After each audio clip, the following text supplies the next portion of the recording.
Verse of the day. My name is Brandon Hathaway. I'm the preacher at the Westside Church of Christ in Owensboro, Kentucky.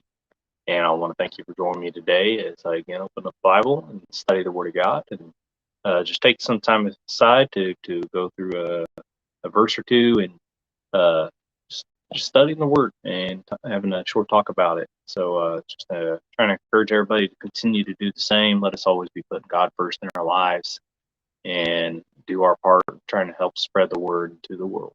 So today I've chosen Hebrews chapter 11 and verse 6 to go to, Hebrews 11 and verse 6, and hope that you will turn along with me. So here it reads, it says, "And without faith it is impossible to please him. For whoever would draw near to God must believe that he exists and that he rewards those who seek him." And so here it tells us that we must believe.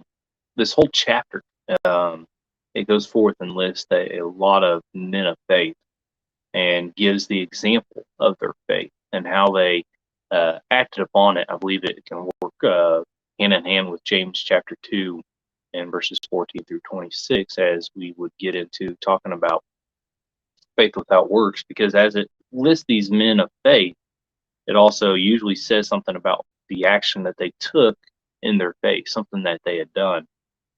Like verse 7, it talks about Noah being warned by God concerning the events yet unseen, and reverent fear constructed an ark.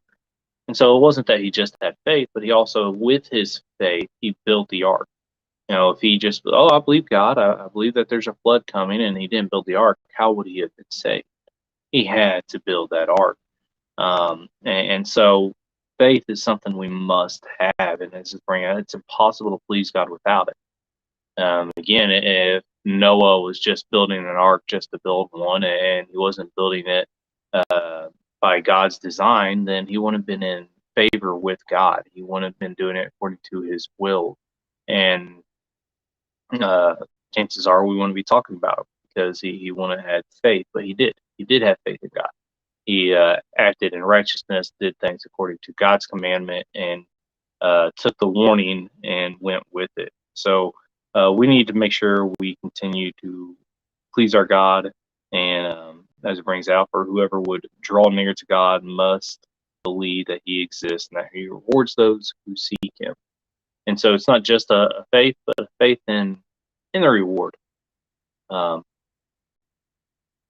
It's one of those things that helps each and every one of us in our motivation.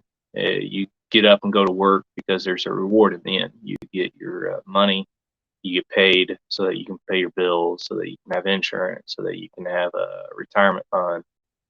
You go do certain things because you believe that you are going to get rewarded, an agreement basically, that you get this money once you obey the God, once you continue to go to work.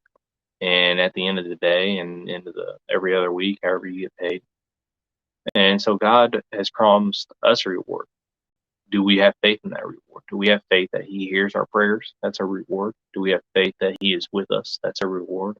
Do we have faith that he will provide for us, as Matthew 6:33, that he'll give us the necessities of this life?